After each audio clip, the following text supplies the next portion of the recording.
Hello everyone, welcome to Yadnya Investment Academy. मैं हूं आस्था and आज मैं आपके लिए एक बहुत ही स्पेशल टॉपिक लेके आई हूं। वैसे तो ये बहुत हॉट टॉपिक है बिकॉज आजकल ये काफी ट्रेंड में है, वो है inflation. And not just inflation, global inflation. इस इन्फ्लेशन की इतनी ज्यादा न्यूज आने लग गई है कि पूरी की पूरी मार्केट में एक नेगेटिविटी सी फैल गई है। लोग इन्वेस्टमेंट से दूर जा रहे हैं कि पता नहीं अब क्या होगा, इतना फियर आ चुका है। तो आई थॉट कि जो लोगों के पास एक्सपीरियंस है मार्केट में, ना ही सिर्फ अप ट्रेंड का, हालांकि sideways and down trend market का भी, तो उनसे ही समझते हैं कि इन्फ्लेशन के टाइम पे क्या होता है, कौन सा सेक्टर कैसे रिएक्ट करता है एंड क्यों रिएक्ट करता है। तो आज मेरे साथ डिस्कशन में होंगे गौरव सर एंड जिनसे हम बात करेंगे एंड समझेंगे कि इन्फ्लेशन के टाइम पे हमें एक्चुअली करना क्या चाहिए। So without wasting any time, let's start a discussion with him. So Gaurav sir, inflation बहुत ज्यादा बढ़ रही है, ग्लोबली भी बहुत ज्यादा बढ़ गई है। यूएस की इन्फ्लेशन तो 8 के पार हो चुकी है एंड इंडिया में भी समवेयर अराउंड 7% इन्फ्लेशन है। तो हम क्या समझें इस इन्फ्लेशन से क्यों बढ़ रही है, क्या हमें आगे करना चाहिए?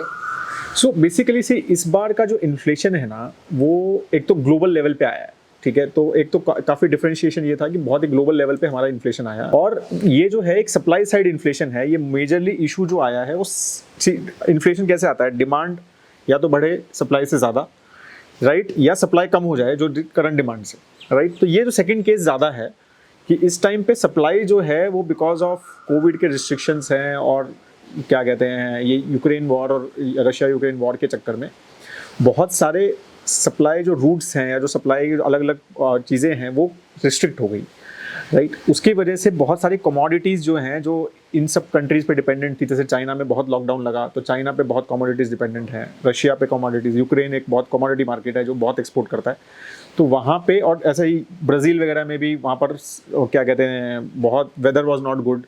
तो उसकी वजह से वहाँ पर भी बहुत, वो भी कमोडिटी मार्केट है, वहाँ पर भी बहुत ज़्यादा इशू रहा। ठीक है ना। तो उस, और फिर कोविड की वजह से सारा जो सप्लाई चेन चल रहा था वर्ल्ड में, शिप्स इधर से उधर जा रहे थे, वो भी प्रॉब्लम रहे। तो उसकी वजह से सप्लाई जो है जितना होना चाहिए उस लेवल पे नहीं पहुंचा। डिमांड भी बढ़ा है, ऑब्वियसली कोविड का लॉकडाउन खत्म हो गया मोस्टली कंट्रीज में, तो डिमांड भी मतलब 2 साल में तो बढ़ा ही है, लेकिन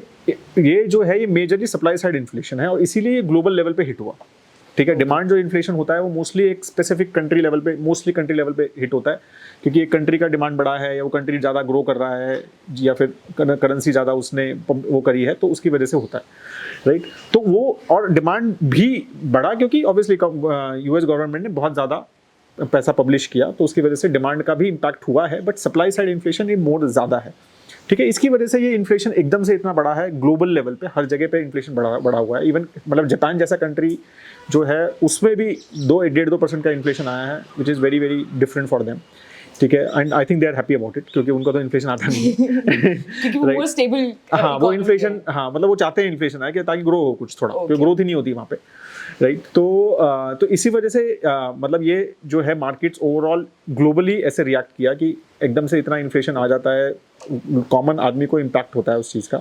राइट, पॉकेट में इम्पैक्ट होता है, तो उस चीज़ का ये सारा इम्पैक्ट हुआ है बेसिकली। तो मतलब सप्लाई हमारी बहुत ज्यादा डिस्टर्ब हो चुकी थी, हाँ। और दूसरी जगह पे यूएस ने डिमांड लोगों की बढ़ा दी because of that money influx जो उन्होंने किया। बिल्कुल। तो सर नेक्स्ट पॉइंट ये आता है कि इन्फ्लेशन तो बढ़ रही है, but people want to know कि कौन से सेक्टर्स वर्स्टली हिट हैं, so that they are prepared कि अगर हमने उन सेक्टर्स में इन्वेस्ट कर रखा है तो हमें पता है कि अच्छा ये सेक्टर्स ज्यादा इन्फ्लेशन से हिट है, तो we should be prepared and हमें उसमें इन्वेस्ट रहना चाहिए या नहीं करना चाहिए। सो बेसिकली वैसे तो अगर बोला जाए तो inflation hits every sector, right, everything it impacts. कोई भी ऐसी चीज अछूती नहीं रह सकती इन्फ्लेशन से, ठीक है, क्योंकि वो हर चीज का एक इम्पैक्ट होता है, कहीं ना कहीं डायरेक्टली या इनडायरेक्टली इम्पैक्ट रहता ही है। लेकिन of course there are few sectors जो बहुत ज़्यादा इम्पैक्ट होते हैं, राइट। जैसे कंज्यूमर ड्यूरेबल है अगर आप बोलोगे, और स्पेशली अभी की अगर हम सिनेरियो में बात करें तो कंज्यूमर ड्यूरेबल पे ज़्यादा इम्पैक्ट हुआ है, क्योंकि कमोडिटी प्राइस जो होते हैं, ठीक है, specially steel prices, copper prices, तो जिस पे ये बहुत ज़्यादा डिपेंड करते हैं, तो वो 2 टाइम्स 3 टाइम्स 4 टाइम्स हुए हैं, राइट। तो उसका अब इम्पैक्ट वो easily you can not pass to the consumer, right. अगर आप पास करोगे तो आपको प्राइस बहुत ज़्यादा बढ़ाने पड़ते हैं, प्राइस इतना ज़्यादा बढ़ा दोगे तो फिर डिमांड पे इम्पैक्ट आ जाएगा। exactly. कोई चीज़ 100 रुपये की मिल रही है वो 120 पे मिलने लग जाएगी, तो डिमांड कम होएगी, तो फिर अब आपका रॉ मटेरियल बढ़ रहा है और आपकी डिमांड भी कम हो रही है, तो इट डायरेक्टली इम्पैक्ट्स देम, तो मार्जिन भी कम हो रहे हैं एक तो आपके, राइट, और डिमांड पे भी इम्पैक्ट हो रहा है, क्योंकि पॉकेट पे इम्पैक्ट हो ही रहा है लोगों के। तो ये दोनों चीज़ों पे कंज्यूमर ड्यूरेबल एक सेक्टर है जिस पे काफी नेगेटिव इम्पैक्ट हुआ, और मार्केट ने भी उस हिसाब से इम्पैक्ट किया। अगर आप मोस्टली सब स्टॉक्स के देखोगे तो कंज्यूमर ड्यूरेबल सेक्टर काफी गिरा भी है, राइट। दूसरा है बैंकिंग फाइनेंशियल सेक्टर पे भी नेगेटिव इम्पैक्ट होता है, क्योंकि इन्फ्लेशन जब आता है तो जो आरबीआई है, सेंट्रल बैंक्स हैं वर्ल्ड वाइड इंटरेस्ट रेट्स बढ़ाते हैं और वो बढ़ा भी रहे हैं। और हमने आपको लेटली देखा भी है कि कंटिन्यूअस इंटरेस्ट रेट्स की रिवीजन हो ही रही है जब तक इन्फ्लेशन कंट्रोल एग्जैक्टली नहीं आ तो रहा। इंटरेस्ट रेट अगर बढ़ेंगे तो इंटरेस्ट रेट बढ़ते हैं तो क्या होगा कि आपका लोन महंगा हो जाएगा, राइट। लोन महंगा हो जाएगा तो ऑफकोर्स डिमांड कम हो जाएगी, ठीक है। आप जो आदमी 7% 8% पे लोन ले रहा था उसको बोलोगे 10 पे ले, तो फिर वो शायद इतना नहीं ले पाएगा, ठीक है। तो डिमांड कम हो जाएगी, तो डिमांड उनकी कम हो जाती है। दूसरा उनका मार्जिन्स भी कम हो जाएंगे ना, क्योंकि वो इतना सब कुछ pass on everything they can not pass on, ठीक है, क्योंकि वो डिमांड पे भी देखते हैं। तो एनआईएम्स जो बोलते हैं नेट इंटरेस्ट मार्जिन्स काफी ज्यादा जो है काफी बार उनके इम्पैक्ट होते हैं बैंक्स के। तो इसलिए बैंकिंग और फाइनेंशियल इंडस्ट्री एक अदर सेक्टर है जो नेगेटिव इम्पैक्ट होता है। और वो अगेन सेम चीज है कि बहुत बड़ा रीजन है कि लास्ट मतलब 6-8 महीने में वो सेक्टर जो है डिप किया है और एक्चुअली बिल्कुल ग्रो नहीं कर रहा है वो, राइट। थर्ड और जो काफी बड़ा अगर हम सेक्टर बात करें तो वो एग्रीकल्चर सेक्टर की बात करता हूं मैं, कि एग्रीकल्चर सेक्टर अगेन एक कमोडिटी सेक्टर है,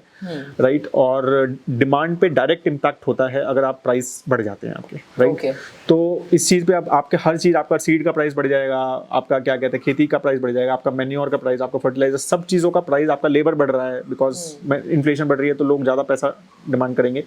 राइट। तो हर चीज का अगर प्राइस बढ़ेगा, ठीक है, तो उसका इम्पैक्ट जो है वो डायरेक्टली आपके प्रोड्यूस पे होगा, मतलब आपके फाइनल प्रोडक्ट पे इम्पैक्ट होगा। और मार्जिन्स एग्रीकल्चर सेक्टर में इतने थिन होते हैं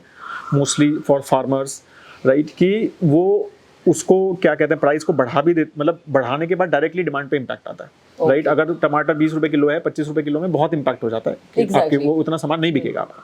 राइट। तो एग्रीकल्चर सेक्टर पे बहुत बड़ा इम्पैक्ट होता है, इसलिए रूरल डिमांड पे काफी इम्पैक्ट हुआ है इसका। जो ये लास्ट 4-5-6 महीने का जो इन्फ्लेशन था अगर हम देखेंगे तो बहुत बार ये बात हो रही है कि रूरल, जैसे हमें कोविड के टाइम पे रूरल डिमांड का इम्पैक्ट नहीं हुआ था, ठीक है, क्योंकि कोविड रूरल में इतना ज्यादा शुरू में नहीं गया था, राइट। तो अगर हम 2020 की बात करें तो कोविड रूरल डिमांड पे कुछ भी प्रॉब्लम नहीं हुई थी और जो भी कंपनीज रूरल डिपेंडेंट थी उन पे ज्यादा इम्पैक्ट नहीं हुआ था, उन्होंने अच्छे नंबर्स दिए थे फिर भी, राइट, क्योंकि लॉकडाउन का भी इम्पैक्ट लिमिटेड था वहाँ सारी चीजें, और agriculture sector was doing well, और मॉनसून भी अच्छा रहा हमारा लास्ट 2-3 साल से, राइट। तो लेकिन इस बार जो है आपको देखा होगा तो रूरल डिमांड पे डायरेक्टली इम्पैक्ट आ रहा है, और काफ़ी सारी एफएमसीजी की कमेंट्रीज जो रूरल पे काम करती हैं वो यही आ रही है कि रूरल डिमांड पे इम्पैक्ट हो रहा है, ठीक है, क्योंकि वहाँ पर इन्फ्लेशन का इम्पैक्ट दिख रहा है लोगों को, ठीक है ना। तो वो एग्रीकल्चर सेक्टर का भी डायरेक्टली इम्पैक्ट रहता है उस चीज़ का, ठीक है ना। तो ये थर्ड है। फोर्थ मेरे को लगता है कि अगेन मतलब अगर डिपेंड करता है तो auto sector, airline sector, logistic sectors, right, ये सारे जो सेक्टर्स हैं ये बहुत ज़्यादा डिपेंड करते हैं क्रूड ऑयल्स पे, क्रूड ऑयल प्राइसेस पे, राइट। तीनों सेक्टर जो है, तो क्रूड ऑयल प्राइस बढ़ेगा तो demand of auto will decrease, right, because 100 रुपये 200-125 रुपये का पेट्रोल हर कोई नहीं डलवा सकता, तो फिर लोग नहीं खरीदेंगे, या तो सस्ती गाड़ी खरीदेंगे या फिर अभी इलेक्ट्रिक व्हीकल्स की बात हो रही है लेकिन लोग नहीं खरीद पाएंगे, राइट। तो उसका डिमांड पे इम्पैक्ट तो है ही, और फिर कमोडिटी प्राइसिंग का इम्पैक्ट जो है वो ऑटो के सेक्टर पे, स्टील प्राइसेस वगैरह, अगेन कॉपर प्राइसेस, इन सबका भी, उनका रॉ मटेरियल पे भी जो हम तो हर जगह पे ही बढ़ रहे हैं, हाँ, तो वो कंज्यूमर ड्यूरेबल का जो इम्पैक्ट है वो इम्पैक्ट जो है ऑटो में भी हम दिखेगा, ठीक है ना। Same with airline, again fuel की वजह से आपको पता है एयरलाइन प्राइसेस बहुत बढ़ गए हैं तो demand impact. Logistic again fuel पे बहुत डिपेंडेंट है तो again demand impact, right. Construction sector again commodity पे बहुत इम्पैक्टेड डिपेंडेंट है, कोल प्राइसेस पे, पावर प्राइसेस पे, तो बहुत सारे नेचुरल गैस, क्रूड ऑयल पे बहुत ज़्यादा डिपेंडेंट होता है कंस्ट्रक्शन सेक्टर, ठीक है। तो अगेन वो भी लॉजिस्टिक पे भी डिपेंडेंट रहता है वो, ठीक है ना। तो कंस्ट्रक्शन भी कॉस्ट भी बहुत ज़्यादा बढ़ जाती है, राइट। तो उसके ऊपर भी डिपेंड होता है कि डिमांड पे इम्पैक्ट होगा बेसिकली। अगर आप प्राइस बढ़ाओगे तो डिमांड पे इम्पैक्ट हो जाएगा, और प्राइस नहीं बढ़ाओगे तो मार्जिन पे इम्पैक्ट होगा। तो दोनों तरफ से फंसते हैं कंपनीज इन्फ्लेशन के टाइम पे, एक तरफ धुआं दूसरी तरफ खाई, हाँ एग्जैक्टली, तो वो कहीं नहीं जा सकते, बिल्कुल। ओके तो सर ये तो बात हो गई उन सेक्टर्स की जो एक्चुअली बहुत ज्यादा हिट होते हैं इन्फ्लेशन के टाइम पे, बट कुछ ऐसे सेक्टर्स भी होते होंगे जो इतना नहीं गिरते जितना ये गिरते हैं, या मतलब उन पे इतना इम्पैक्ट नहीं पड़ता। बिल्कुल, मैं ये नहीं कहूंगी कि वो ग्रो करते हैं बट इतना गिरते नहीं है, तो वो कौन से सेक्टर्स हैं, उनके पीछे की आइडियोलॉजी क्या है? बिल्कुल। तो basically there are of course some sectors जो क्या कहते हैं कम इम्पैक्टेड रहते हैं, right. But as I said कि इम्पैक्ट तो सब पे होता है बट कम इम्पैक्टेड रहते हैं, जैसे क्रूड ऑयल अगर हम बात करें, राइट। तो वो एक मोस्टली अगर, बट अगेन उसमें गवर्नमेंट का हाथ होना चाहिए, बट आप वो डायरेक्टली एज इज पास कर सकते हो, राइट। अगर क्रूड ऑयल प्राइस बढ़ा तो अब इंडियन ऑयल ने क्या करना है कि ठीक है भाई, ऐसा एज इज गवर्नमेंट का टैक्स लगा के एज इज आपने पेट्रोल का प्राइस बढ़ा दिया, तो एज इज आपने वो पास कर दिया, जो भी उनका मार्जिन है वो उन्होंने मेंटेन रखा और एज इज आपको पास कर दिया, तो कोई इम्पैक्ट नहीं है। मतलब उससे इम्पैक्ट हो तो ऑटो सेक्टर को हो जिसने व्हीकल खरीदना है, लेकिन फ्यूल वाले को कोई इम्पैक्ट नहीं है ना, क्योंकि उसका 100 रुपए का सामान आ रहा है और 200 रुपए में बिक रहा है। अगर वो 120 का आएगा तो वो 220 में बेचेगा, तो उसको तो 100 रुपए बनाने हैं, तो उसको 100 रुपए बनाने हैं, तो उसको कुछ ठीक फर्क है। नहीं पड़ता इस बात से, अगर गवर्नमेंट अलाउ करती है। लेकिन ऑब्वियसली इसमें गवर्नमेंट का बहुत बड़ा वो रहता है, जैसे अभी इलेक्शन टाइम पे गवर्नमेंट ने ऑलमोस्ट 25 डेज तक प्राइस नहीं बढ़ाए थे, एग्जैक्टली। तो फिर वो इम्पैक्ट होगा उनको, क्योंकि वो बढ़ा नहीं पाए प्राइसेस को, तो फिर वो उनका डायरेक्टली मार्जिन पे इम्पैक्ट होगा। तो वो गवर्नमेंट के उस पे थोड़ा सा छत्र छाया चाहिए उनको उस चीज़ की, लेकिन मोस्टली उनके ऊपर इम्पैक्ट बहुत ज्यादा नहीं होता, क्योंकि दे कैन इजीली पास, क्योंकि एक तो मोनोपोली है, कोई फर्क नहीं पड़ता, ठीक है। हाँ, तो और गवर्नमेंट कंपनीज हैं मोस्टली सारी, तो उनको कुछ ज्यादा फर्क नहीं पड़ता इस बात से, ठीक है। तो क्रूड ऑयल और ऐसे नेचुरल गैस भी ऐसे ही है कि आप क्या कहते हैं, गवर्नमेंट ने अगर बोला है कि भाई एज इज प्राइस बढ़ा दो, आप 100 रुपये का सामान आए, अब 120 का आया तो 20 रुपये बढ़ा दो, आपकी कोई प्रॉब्लम नहीं है आपको। तो इसलिए उनको डायरेक्टली एज सच मार्जिन पे इम्पैक्ट नहीं है, वॉल्यूम्स पे थोड़ा बहुत इम्पैक्ट हो सकता है, डिमांड पे इम्पैक्ट होगा ऑफ कोर्स, जब प्राइस बढ़ेंगे तो डिमांड पे इम्पैक्ट होगा, बट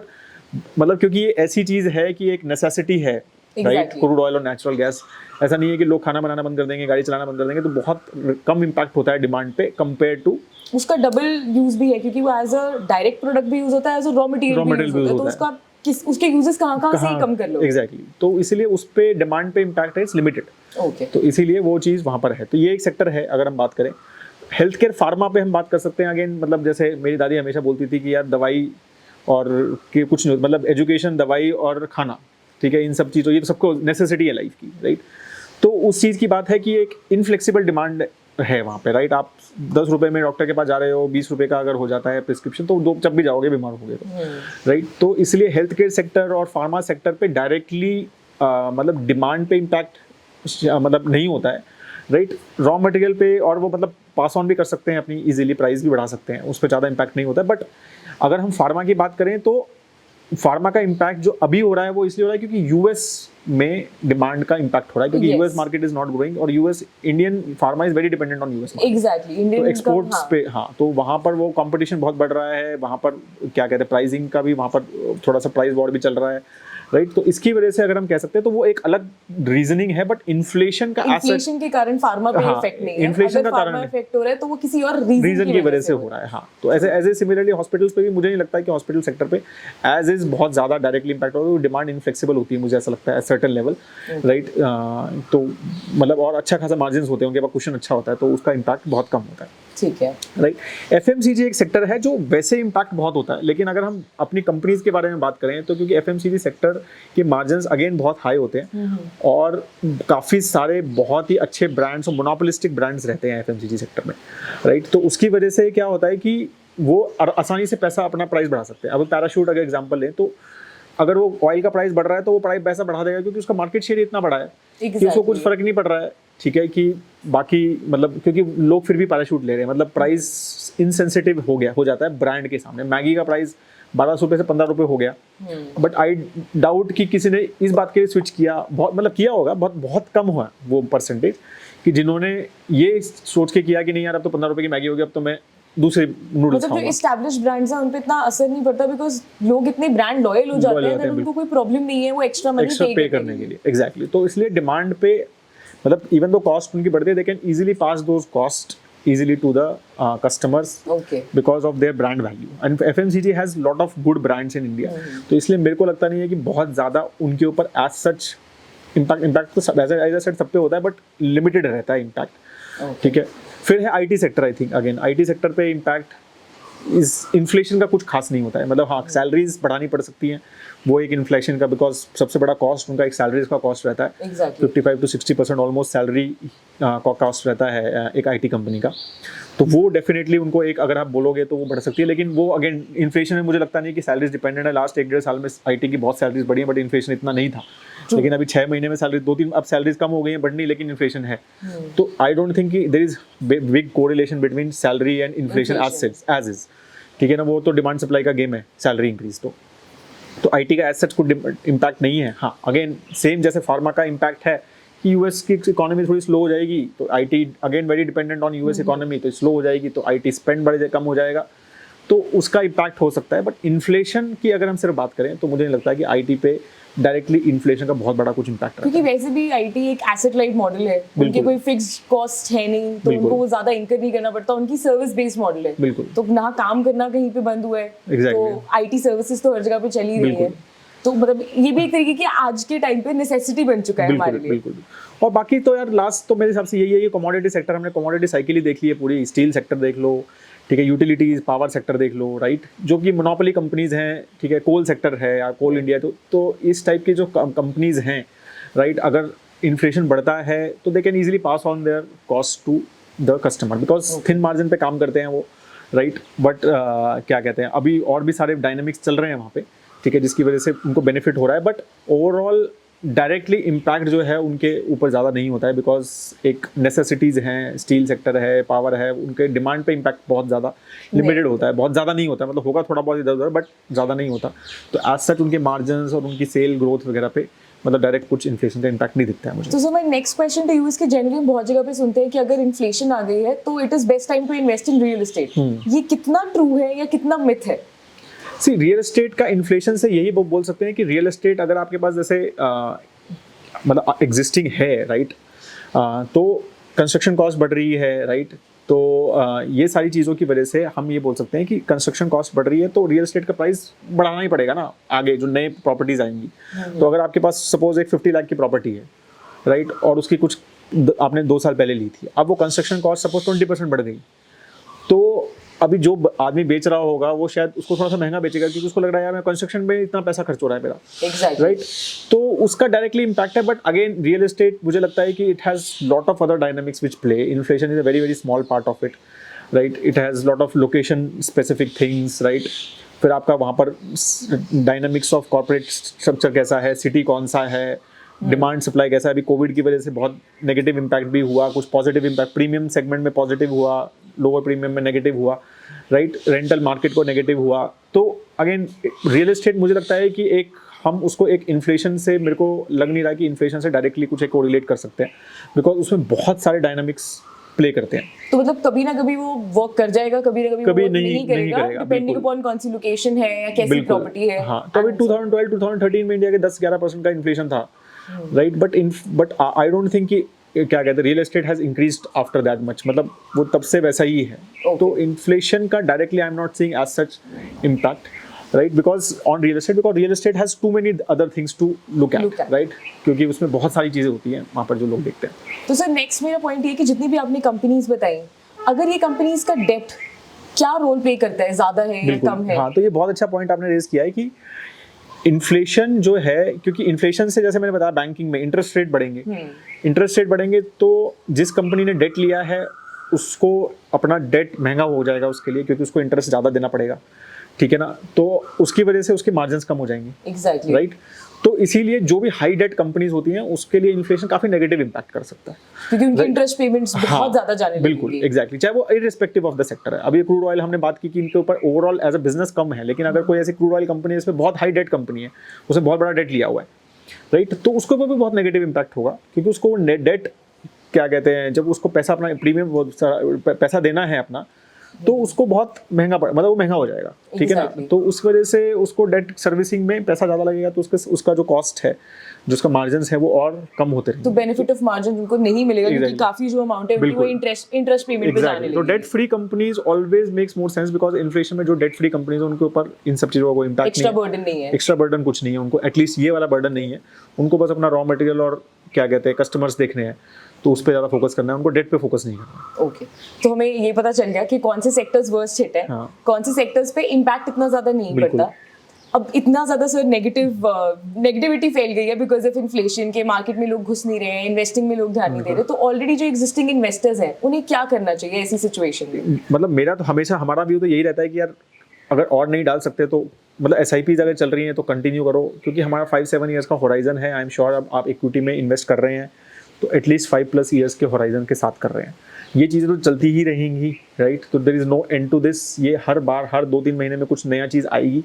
राइट, और वो ऐसे ही चलेगी, right, this is how market works, right, कुछ पॉजिटिव आएगा तो एकदम से बहुत अच्छा करेंगी, नेगेटिव आएगा तो एकदम से उस पर रिएक्ट भी करेंगी, राइट, तो ये चलता ही रहेगा, there is no end to this, inflation आएगा, इन्फ्लेशन चला भी जाएगा और कुछ आएगा, फिर अगर इन्फ्लेशन चला जाएगा तो something else will come and something else will go. But अगर आप एक इंडिया स्टोरी में बिलीव करते हैं, आपको लगता है कि यार we are in a good country and which can grow very well, right, and जो हम 7-8% का ग्रोथ रेट GDP का एक्सपेक्ट कर रहे हैं और ऐसा ही चलता रहेगा, तो I think we will make very good money in equity in long term, right, तो हमारा होराइजन अगर 5-7+ ईयर्स का है तो I don't think we should react anything at all, right, हाँ, आप अपना एसेट एलोकेशन फॉलो कीजिए, आप अपनी SIPs कंटिन्यू कीजिए, राइट। और मेरे को नहीं लगता है कि कुछ भी उसमें चाहिए। हाँ, अगर आपको कोई चेंज करना है, आपको कुछ, आपके पास कोई ख़राब एसेट क्लास है, आपके पास कोई ख़राब स्टॉक है इस टाइम पे, राइट, या फिर आपके पास कोई ख़राब फंड है, कोई भी एसेट क्लास ऐसा है जो आपको लगता है कि नहीं, it is not doing well यार, अभी ये मतलब ख़राब है, मतलब मैंने तो गलती से ले लिया, या हाई मार्केट में किसी ने मुझे बता दिया, मैंने ले लिया, तो वो एक क्लीन करने का, पोर्टफोलियो क्लीन करने का एक अच्छा टाइम है, क्योंकि अच्छे स्टॉक्स, अच्छे फंड्स भी बहुत अच्छे लेवल्स पे अवेलेबल हैं। तो हम उससे निकल के एक अच्छे लेवल पे शायद दूसरे फंड्स में भी डाल सकते हैं, तो अपना एफिशिएंसी इंप्रूव कर सकते हैं अपने पोर्टफोलियोज़ की, तो वो आप यहाँ पर फॉर श्योर कर सकते हैं। बट आई डोंट थिंक इस सब चीज़ों पे ज़्यादा ध्यान देने की ज़रूरत है कि कौन सा सेक्टर अच्छा कर रहा है, कौन सा सेक्टर, ये शॉर्ट टर्म चीज़ें हैं, this is how it will है, और बहुत सारी चीज़ें प्ले करती है। आई एम टेलिंग यू, ये एक इन्फ्लेशन सिर्फ एक स्मॉल पैरामीटर है, there are so many things globally which plays company specific issues which plays, sector specific issues which plays, industry specific, country specific, global specific, right। तो इतने सारे issues play करते हैं कि आप एक specific एक फैक्टर के बेसिस पे इन्वेस्टमेंट नहीं कर सकते,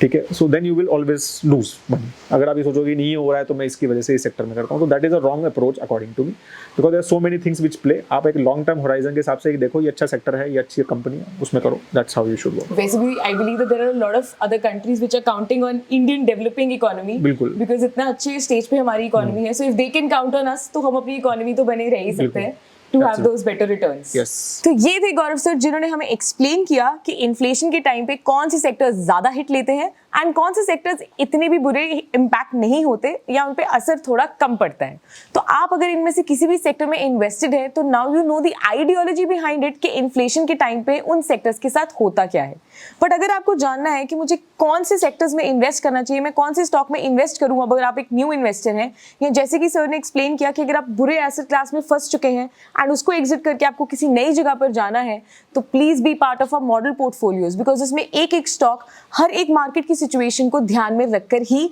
पुट इन किया जाता है। आई होप आपको हमारा ये इनिशिएटिव अच्छा लगा होगा, सो प्लीज लाइक करें ताकि हम और मोटिवेट हो ऐसे कॉन्सेप्ट्स आपके लिए लाने के लिए। शेयर एंड सब्सक्राइब करना भी मत भूलना। Thank you so much.